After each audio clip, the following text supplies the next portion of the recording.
Mesdames et messieurs, bonjour. Bienvenue au magazine ST Magistral, un magazine qui reçoit pas mal de grandes personnalités qui vous parlent de leur vie professionnelle, de leurs activités, qui nous parlent de tout, presque selon peut-être nos questions que nous posons à chaque instant. Et là, aujourd'hui, nous avons le réel plaisir de vous présenter une dame qui va répondre à notre micro pour la toute première fois. Voilà, et cette dame est bien sûr la lauréate au trophée panafricain de la femme de valeur Moissi Yatalo. Bien sûr, elle a été publicitée comme la meilleure femme avec bien sûr son nom ONGD.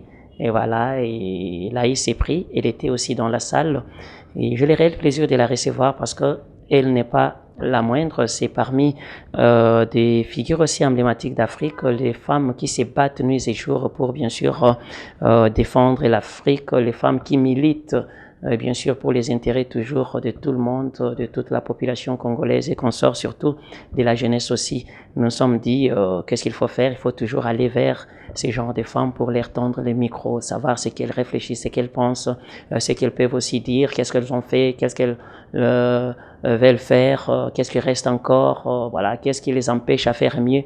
Tout ça sont des questions qu'on se pose toujours quand on est, et bien sûr, en face de ces dames-là. Voilà pourquoi je m'en vais saluer Madame Dalia Litanga Eberand. J'ajoute aussi Colondele. Voilà, Madame. Bonjour. Bonjour. Comment la santé? Dieu fait grâce. Ça va bien. Mes meilleurs vœux de longévité, de prospérité, voilà.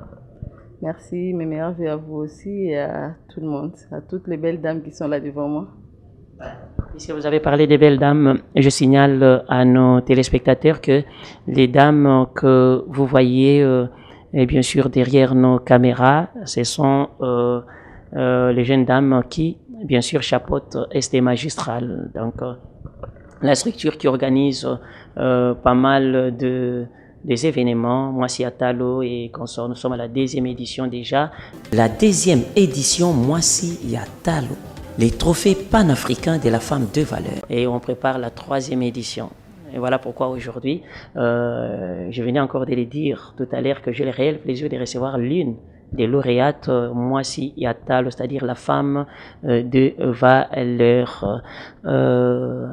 Madame, est-ce qu'on peut avoir des impressions par rapport à la soirée Moissi Yatalo, trophée de la femme de valeur, les trophées panafricains, parce que vous étiez présent ces jours-là, et on peut avoir vos impressions.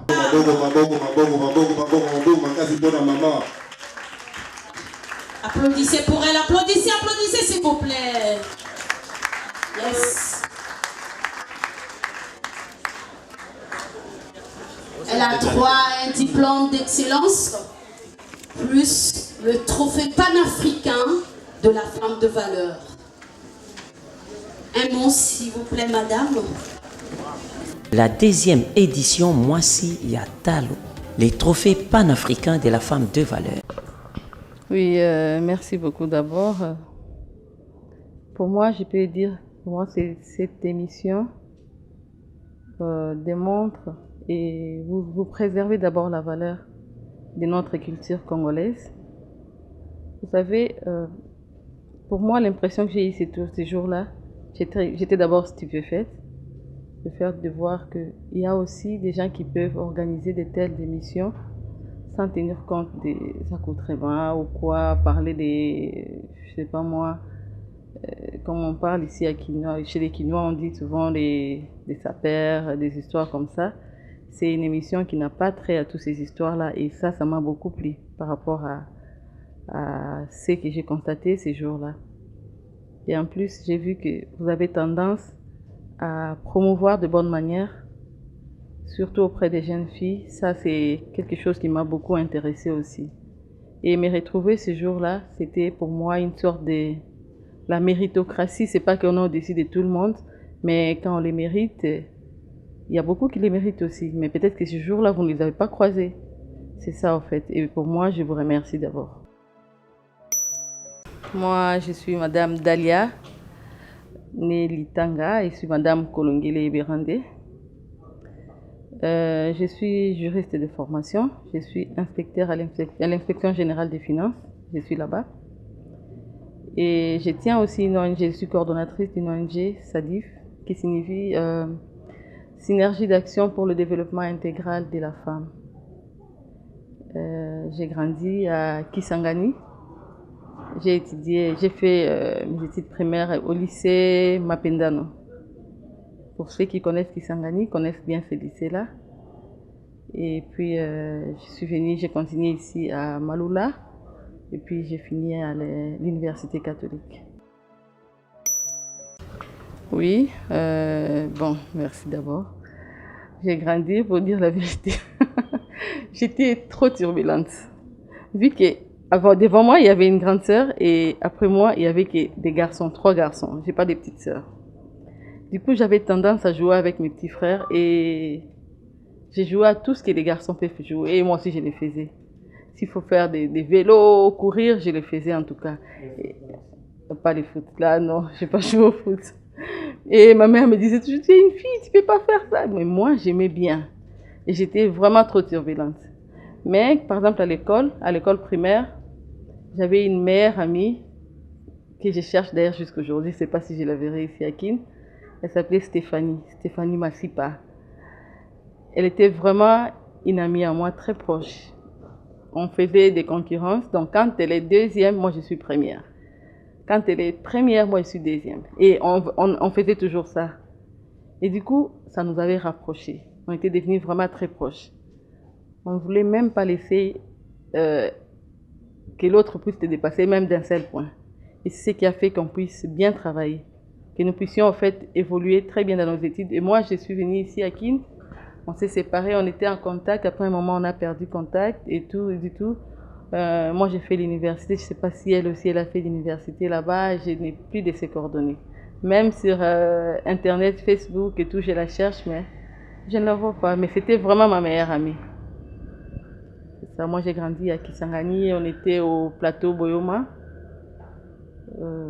sur l'avenue Mobutu, boulevard Mobutu. C'est là que j'ai grandi. J'en ai, en tout cas, ma meilleure amie. Il y a aussi une autre qui est ici à Kin, qui est même même dans mon ONG aussi. Madame Josiane Makoko, elle est mariée à un magistrat. Elle a fait, je crois, elle a fait, je crois, l'informatique, quelque chose comme ça. C'est qu'elle a fait, mais elle est universitaire aussi. Mon prof de l'école primaire, il y a un qui s'appelait Messie Hassani. C'est trop swahiliphone. Oui, ben, c'est Kisangani. Hassani, il y avait aussi un autre qui m'a donné cours, mais il était un peu méchant comme ça. Oui, il nous frappait souvent, hein, il nous punissait souvent. Vous voyez, comment on appelle les histoires des carreaux, on vous mettait à genoux là-bas et tout. Et moi, j'étais parmi les élèves qui se faisaient punir à tout moment parce que j'aimais trop déranger. Mais j'étais pas bête, j'étais très intelligente. C'est ce qui faisait au moins une exception pour moi. J'ai dérangé, mais j'ai réussi bien. Par contre, ceux qui me suivaient souvent échouaient. On est beaucoup, ouais, on est à 10. 6 garçons et 4 filles. J'ai 3 grands frères, 3 grandes sœurs et puis 3 petits frères. C'est comme ça que nous sommes nés. Donc, je suis 7e de ma famille. Et si nous voulons parler un truc en swahili, ça fera du bien. Batoto ya Boyoma yo bote na nusalimia. Mimi niko mtoto wenu,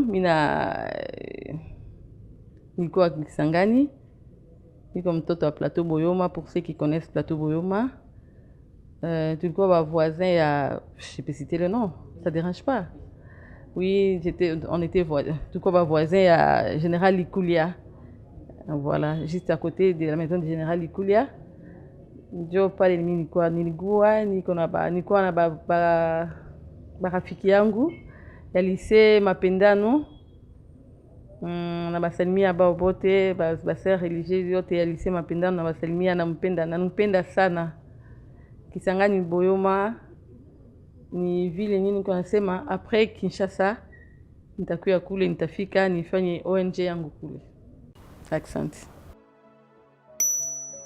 Vous savez, merci d'abord.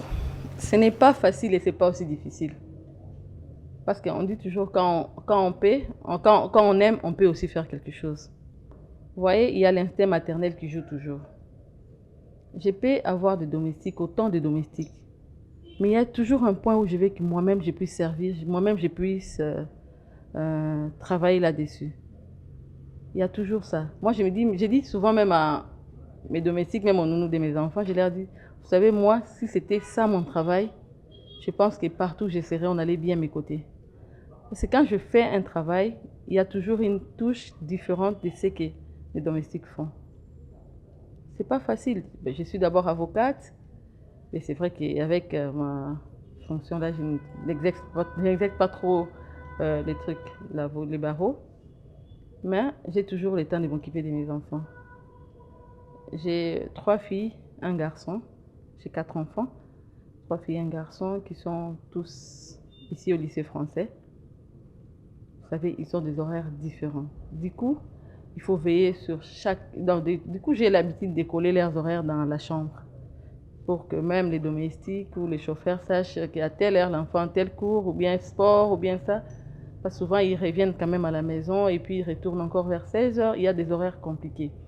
Et je peux être au travail, je suis là en train de coordonner ma maison. Pendant la pause, si je sais qu'il y a quelque chose que je n'ai pas bien fait, je retourne vite. Vu que j'habite seulement à Gombe ici, je ne suis pas loin d'ici. Je retourne vite, coordonner quelque chose et apprêter chaque midi, pour ceux qui connaissent mon mari, ils savent que chaque midi, son repas vient de la maison. Et ça, c'est depuis longtemps. Et je le fais toujours. Et quand je rentre à la maison, j'apprête déjà quelque chose pour demain. Je finis et je dors toujours la dernière à la maison. Je peux dormir même jusqu'à 3 heures, mais je suis la première à me lever. Et c'est ça, je suis déjà habituée. C'est pas très compliqué. Et tout à l'heure, au début de l'émission, je t'ai présenté comme Madame Eberande. Eberande, c'est pas n'importe quel nom en République démocratique du Congo, c'est l'éducable chef de l'État quand même, mille respects. Et je peux savoir qu'est-ce qu'il a fait comme faculté à l'université? Il a fait les droits.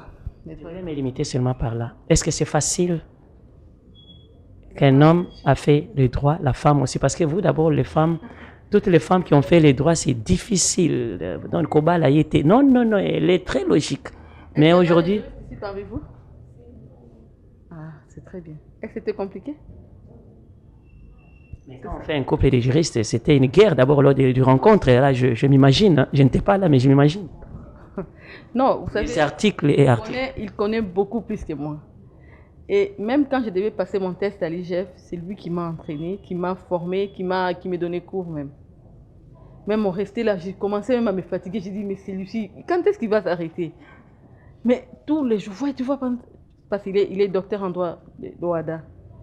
Il a fait la Sorbonne, c'est là qu'il a obtenu son titre de docteur en droit de l'OADA. Bon, on a participé, j'étais là avec les enfants, les jours de sa soutenance de thèse, on était là nous tous.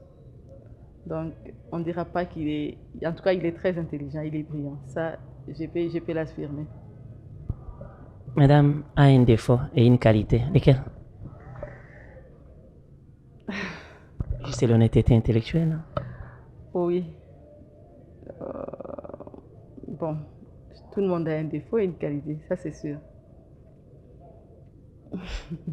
J'ai un défaut, moi, par exemple, si on doit aller à l'église, il s'énerve toujours parce que je suis toujours là, je dois retourner chercher quelque chose à la maison.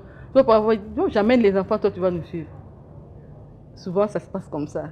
Il me dit, toi tu es toujours retardataire. C'est lui aussi qui exagère. Mais moi, je trouve que je ne suis pas très en retard parce que je dois me réveiller les matins. Les dimanches, je garde qu'un seul domestique à la maison les dimanches. Et du coup, il y a des tâches que moi-même je dois faire. Je dois d'abord apprêter les habits des enfants, les 2 petits sont encore tout petits. Et puis veiller à ce que tout le monde ait pris quand même quelque chose avant d'aller à l'église. Et après, je prends soin de moi-même. Donc c'est normal que je sois en retard. Et la qualité? La qualité, je suis honnête. Ça, c'est sûr. Madame Dalia Elitanga Kolondele Eberande, Nous parlons maintenant de la synergie. On est là, on a fait les droits, et l'homme et la femme. L'homme travaille, la femme travaille aussi quelque part pour gagner de l'argent, mais les deux ne se sont pas limités par là, parce que tout ce que la femme doit faire va toujours demander l'autorisation à son homme. Oui, aujourd'hui, je vais créer. C'est abrogé, hein? C'est plus comme ça. On ne demande plus. Non, on ne demande plus. On informe. Okay. Tellement que vous êtes dans la loi déjà, donc vous maîtrisez ça. Voilà, le problème c'est quoi? Et madame s'est décidée de créer la synergie. C'était pour quel objectif? Et je peux savoir aussi qu'est-ce qui t'a poussé à créer, donc rester comme ça. D'où est venue cette idée-là? Je vais faire la synergie de ceci, cela, je vais appeler tel, commencer aussi par des documents et qu'on sort. Bon, merci pour la question. C'est une question à la fois très pertinente. Si je me dis qu'est-ce qui m'a poussé, je ne sais pas. C'était en fait pour moi une passion. J'avais tendance à assister les démunis depuis longtemps. Depuis même que quand j'étais étudiante. Donc j'avais tendance, quand j'ai des vêtements par exemple qui ne vont plus, je demande à ma soeur ces vêtements qui ne vont plus et qui ne mettent plus. Et tout, du coup, j'emballe. Je pars déposer. Je donne aux gens qui ont des ONG et puis j'ai déposé comme ça. Des orphelinats, j'ai déposé comme ça. Et puis, un jour comme ça avec une amie qui n'est pas ici, en fait, elle est maintenant installée au Canada. C'est avec elle qu'on a eu cette idée-là. Et du coup, on était à 3. Tout le monde a abandonné. Je suis restée la seule et tout ça. J'ai continué quand même. Et puis, je me suis dit, bon, pourquoi pas chercher à faire des statuts et tout. C'est ce que je fais. Mais c'était vraiment une passion. Surtout quand mon père est décédé. Un jour, j'ai passé... Là, avant, on habitait ma campagne. J'ai monté sur la... Pour ceux qui connaissent Avenue Ngouma de ma campagne, je crois que tout le monde... J'ai monté vers Ngouma. J'arrive à un niveau là, il y avait un orphelinat. J'ai oublié encore le nom. Juste au début, comme si vous arrivez vers l'ambassade. J'ai m'arrêté, j'ai dit mon chauffeur de terrain. Donc moi-même, d'ailleurs, j'étais au volant avec un cousin là. J'ai dit, je vais un peu frapper là-bas. Comme ça tellement. Je frappe à la porte. J'ai frappé pendant longtemps, on n'ouvrait pas. Jusqu'au moment où je voulais me décourager comme ça pour partir, j'ai vu il y a un monsieur qui est venu ouvrir la porte. Il ouvre, oui, bonjour, bonjour, c'est un orphelinat. Il m'a dit oui. Est-ce que je peux visiter? Oui. J'entre, je regarde, il y avait des enfants, des petits-enfants. Ce qui m'a tiqué d'abord, il y avait des jumelles là-bas qui avaient 3 ans. Il y avait même un bébé de 2 semaines qui venait de ramasser, la dame venait de ramasser.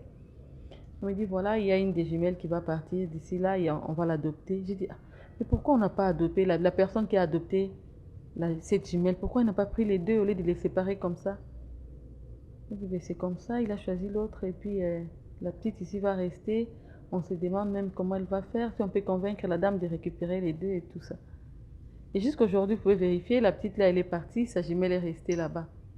Et de temps en temps, j'ai retourné là-bas pour essayer de voir l'évolution. J'ai dit, est-ce que je peux venir déposer quelque chose ici? On m'a dit oui, comme quoi, par exemple, je n'avais pas amené grand-chose. J'ai ramené les riz, la farine de la semoule et puis un sac de lait. En vrac, là seulement j'ai amené. Et puis des habits, des friperies que j'avais pris seulement comme ça, j'ai ramené. Et maintenant, les contenus et les activités, tout ce qui se passe au sein de la synergie, vous vous occupez de quoi exactement? La synergie, elle s'occupe de quoi? Bon, moi, la mission de notre synergie, parmi d'abord nos objectifs, comme on a parlé du développement intégral de la femme, nous voulons que la femme devienne d'abord autonome. L'autonomisation de la femme, ce n'est pas seulement aller étudier, faire de grandes études, on ne refuse pas. Mais quand on n'a pas les moyens, avec ce qu'on a à notre disposition, on peut toujours évoluer quand on a la volonté. Vous savez, il y a des femmes qui ont élevé leurs enfants juste à travers des mamans maraîchères par exemple.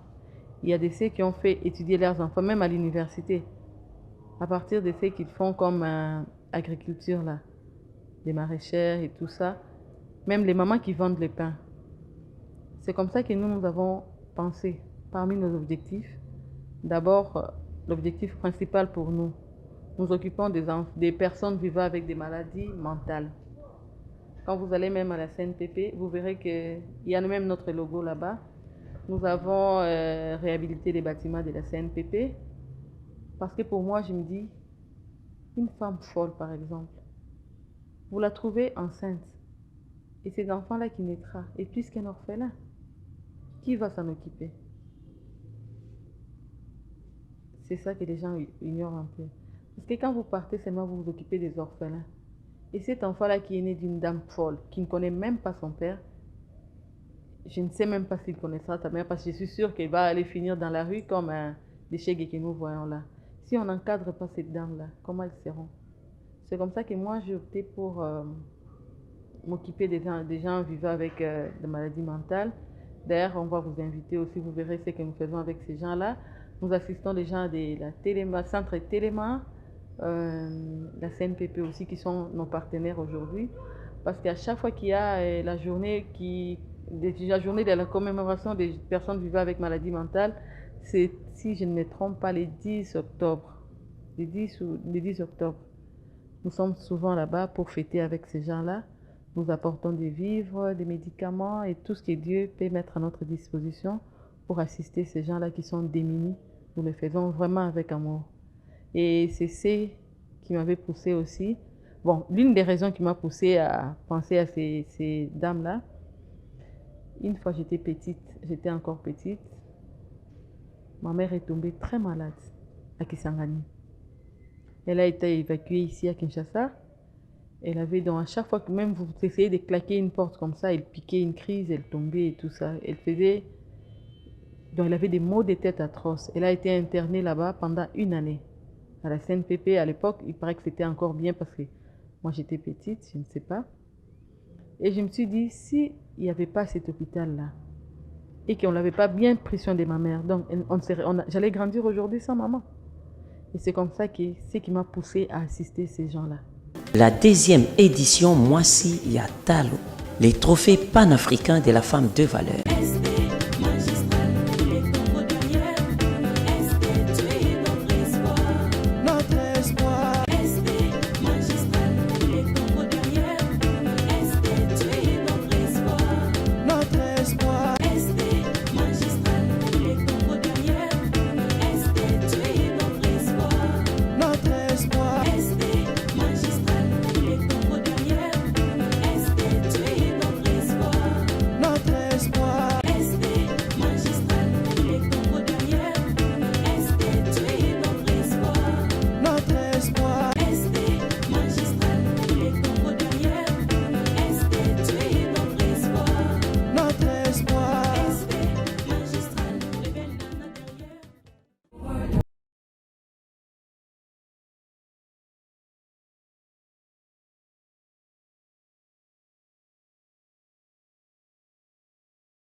Donc nous sommes à la 2e partie, donc moi je dirais même la suite et fin de notre entretien avec Madame Dalia Litanga Kolondele Eberante. Voilà, elle est sur ces plateaux. Vous avez constaté qu'on a changé les décors et il y a un peu quelque chose qui s'est ajouté par rapport au décor. Madame, apparemment c'est un portrait, un cadeau pour le compte bien sûr des ST magistrales. Ton impression? C'est donné par l'artiste Alain Super des ST magistrales, c'est l'un de nous. Ok, merci beaucoup d'abord. C'est une belle surprise, je ne m'attendais même pas à ça. En tout cas, je ne m'attendais pas à ça. Ça me touche vraiment, ça me va droit au cœur. Je ne sais pas si vous le faites toujours comme ça, je ne sais pas. Mais c'est bien fait. Et je dis merci d'abord à l'artiste, que j'aimerais voir aussi. Oui, merci beaucoup. Voilà, merci beaucoup. On poursuit notre magazine. Un petit commentaire par rapport à l'élément qu'on vient de diffuser, par rapport aussi à vos descentes sur terrain et consorts, tout ça. Il y a quelque chose à commenter par rapport à ça? Oui, merci beaucoup. Par rapport à nos descentes sur terrain, nous sommes parfois invités comme ça brusquement. Nous assistons les gens, même quand ce n'est pas prévu. En cas de nécessité, nous ne manquons jamais, nous assistons toujours les gens. Mais souvent, c'est programmé. Nous savons que chaque 3 mois, nous devons descendre à tel endroit et donner, assister, et donner même des médicaments à tous ceux qui sont malades. Par exemple, à l'hôpital CNPP, on apporte des médicaments et on leur apporte aussi des pagnes pour les mamans qui sont là. Vous voyez, avec des pagnes, ils sont plus propres que par rapport aux habits qu'ils mettent là en désordre. Et du coup, depuis que j'ai opté pour cette histoire-là de les habiller en pagne, je pense que même quand vous allez là-bas, vous allez les trouver. Ils ont des petites robes là, bien faites. C'était des cadeaux de notre ONG Sadif. D'accord. Et nous parlons maintenant de tes projets d'avenir. Et la synergie doit s'arrêter par là. Ou demain, Madame pense à faire quoi, à ajouter quoi pour le compte de la synergie, pour le compte, bien sûr, des jeunes femmes ou des jeunes filles. Qu'est-ce que Madame préfère faire un jour? Merci beaucoup pour la synergie. On ne s'arrête pas là. Pour le moment, nous avons installé Sadif à Lubumbashi. Nous sommes à Kikwit. Nous venons d'ailleurs d'effectuer une descente c'était au mois de novembre, octobre, on était à Kikwit. On a installé là-bas. Nous formons des jeunes filles aussi. À quand pour Kisangani? Et notre village Boyoma Kisangani? Pour bientôt. C'est pour bientôt. Juste le temps de planifier, de m'organiser par rapport à mon temps parce que je suis fonctionnaire. Je peux pas partir comme ça sans l'autorisation de mes chefs hiérarchiques. Donc, je dois respecter aussi mon travail. J'ai vraiment envie d'aller à Kisangani. Du coup, on forme les femmes. Dernièrement, d'ailleurs, je crois au début du mois ici, de février, mi-février, nous organisons une formation. Mes gens que j'ai envoyés, je vais payer pour la formation en culinaire, cuisine. Et puis, il y a aussi la formation en coupe et couture que nous faisons, nous organisons. Et aussi, quoi encore? Nous avons aussi nous cultivons aussi, nous utilisons aussi la terre, en fait, nous exploitons la terre. Nous avons nos hectares là-bas que nous avons cultivés. Vous aurez l'occasion de visiter et de voir tout ce que nous avons sémé là-bas. Je pense qu'on vous donnera aussi une grande part, parce que c'est vraiment beaucoup. J'espère que ça pourra nourrir beaucoup de gens ici à Kinshasa. Et c'est ce que nous faisons pour nous permettre d'organiser. Et puis nous fabriquons aussi des bactéroles. Nous avons des mamans de mon ONG qui fabriquent des bactéroles. Ah, il n'y en a pas ici, sinon j'allais vous remettre. J'en ai là-bas au bureau. Oui. Et Madame Dalia, tout n'est pas paradis. Les difficultés aussi ne manquent jamais. Qu'est-ce que tu rencontres comme difficulté? Oui, comme difficulté, vous savez, cette histoire, au début, c'était très compliqué. Bon, c'est pas à cause du pouvoir, hein, mais avant même, c'était compliqué. C'était compliqué, vu que moi-même, j'avais l'habitude, je faisais souvent Dubaï et Kinshasa, et j'ai arrêté. Mais j'avais rencontré beaucoup de difficultés, vu que j'avais pas de partenaires, des partenaires pour nous soutenir aussi. Tout ce que je faisais comme action, je le faisais seule. Et souvent, mon mari m'assistait, mais il me disait toujours, mais toi aussi, ton histoire là, c'était bouffe de l'argent, tout ça, tout ça. Tu veux assister ces gens-là, mais c'est bien, mais il n'arrêtait pas. Quand je lui dis, voilà, je dois assister telle personne comme ça, tout ça, il me prêtait toujours mes forces. Donc, du coup, c'est lui aussi qui m'a encouragée. Il me dit, bon, commence d'abord par comment réunir tous ces documents, tous les papiers qu'il faut pour ton ONG et tout ça, au lieu de laisser comme ça. Quand il a vu parmi mes objectifs, quand je lui ai montré mon statut, il m'avait vraiment encouragée. Il m'a encouragée et du coup, maintenant, nous avons quand même nous sommes partenaires au ministère des Genres et Familles, Affaires sociales, Développement rural, quoi encore, Sonal, hein? Loterie Sonal, et puis quoi encore? Ils nous assistent maintenant. En tout cas, ces gens-là nous assistent, pas financièrement, mais à chaque fois que nous organisons quelque chose, si on a besoin de leur aide, nous demandons et ils nous viennent toujours en aide. Pour par exemple assister les gens de la CNPP, ils avaient un problème, il y avait l'érosion qui menaçait, ils avaient des toilettes abîmées, détruites.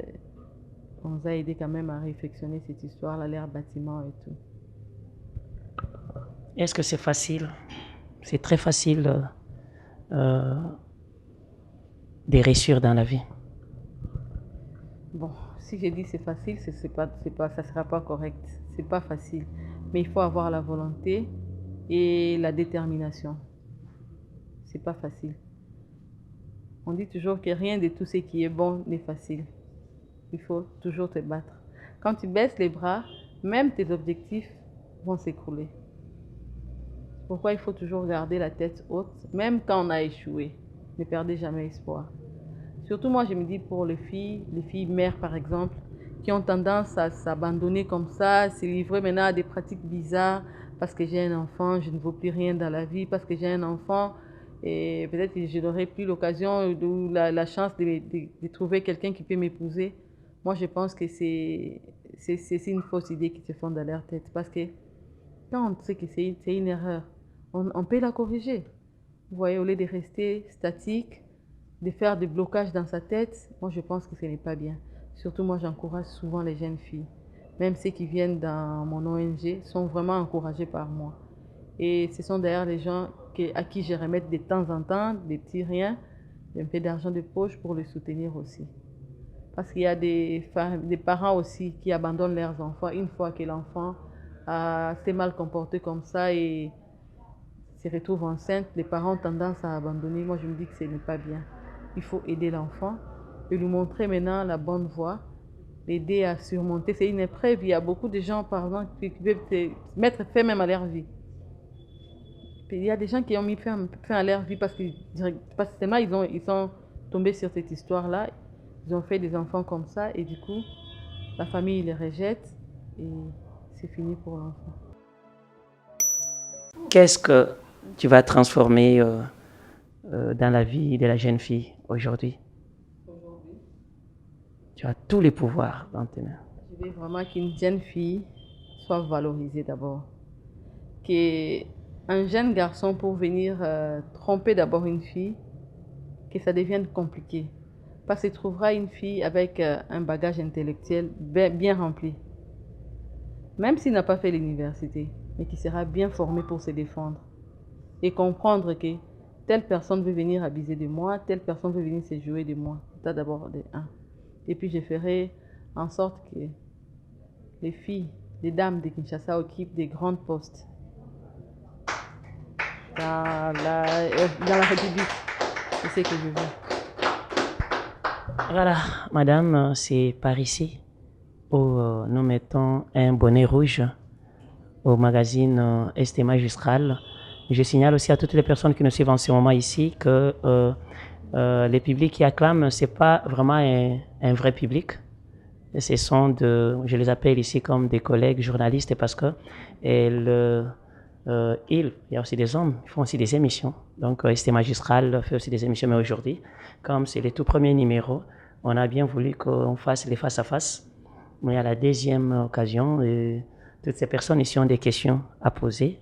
Je pense que lorsque madame va nous accorder la deuxième fois, bon, d'abord comment cette interview va se passer. Voilà. C'est pour dire aussi à toutes les personnes qui nous suivent que ST Magistral procède déjà à des émissions comme ça. On est revenu sur nos vieilles habitudes de poser des questions en équipe.